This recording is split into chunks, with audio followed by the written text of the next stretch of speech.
back in the late 60s, there was a whole group of what they called dealer supercars.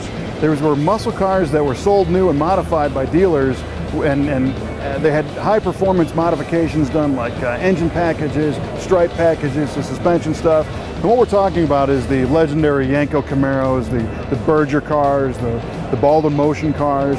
And now the original ones are worth zillions, but we're seeing that these brands are legendary and they're living on. And Howard Tanner is with us to talk about this new interpretation of the Motion car.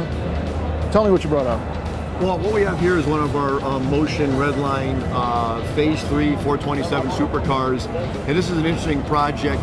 We started a program with a dealership in upstate New York with the new Camaro and the Corvettes, and using crate motors available through General Motors, and trying to bring these cars to another level. And fortunately, we had the opportunity to work with Joel Rosen, who's Mr. Motion, and bring back the Motion legacy that was so famous, like I said, back in the 60s. And this car here is actually our big boy supercar. So tell me what you've done to this car. This car, basically being called a supercar, means it's loaded. It's got everything. We wanted big power, we wanted big braking, we wanted big handling, we wanted styling, and this car basically gives you all that in one shot. Now, how was it working with Mr. Rosen? Because, like you said, he was the guy behind Baldwin Motion originally. Well, it's actually been pretty interesting because we have quite a generation gap, and the views and thoughts of the 60s are not the views and thoughts of the new modern time.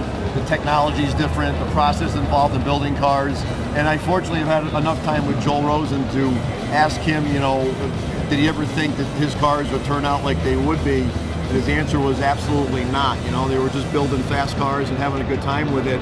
And I think today's customer demands so much more of a car that we almost have a much harder job. You know, back in the 60s, it was about drag racing, you know, going 1050s and straight line stuff and breaking them and you know, down a Sunrise Highway. But now people want, they want their cake eating it too.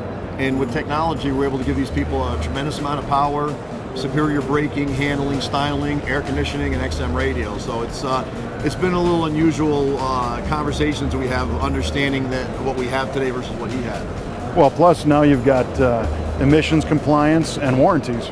Yeah, I mean, that's two big things. I mean, I don't really know what they did back in the day in warranties. I'm sure a lot of stuff broke. You broke it, you bought it. You broke it, exactly. And I think, though, today, you know, we do a lot of testing before we put a car into production. And I personally own quite a few Camaros myself, and my cars have been used as mules. And I will develop something, drive it, calibrate it, test it, and put it in all kinds of situations. And when I'm happy with it, then we build it and we give it to the consumer. So we really try hard to get these things, you know, perfect, because we ship them all over and we don't want to have callbacks other than they're having a good time with the car. Now tell me about the look of the car. The styling of the car, you know, obviously the Camaro has become the hot new car for the last couple years. You can really get crazy with styling. I didn't want the car to be too much of a shocker, but we want things to be functional. One of the things that we did struggle with is wanting to bring back the paint scheme that was used back in the 60s, because that's what legendarily stuck out for a motion car.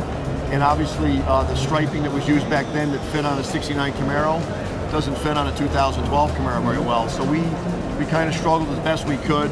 A lot of the guys remember Baldwin Motion when they see this graphics design here, can say around the tail, and it looks like a motion car. So, and we get a lot of compliments on the car being clean, and we didn't want to make it too outrageous because it's really, you know, a functional car.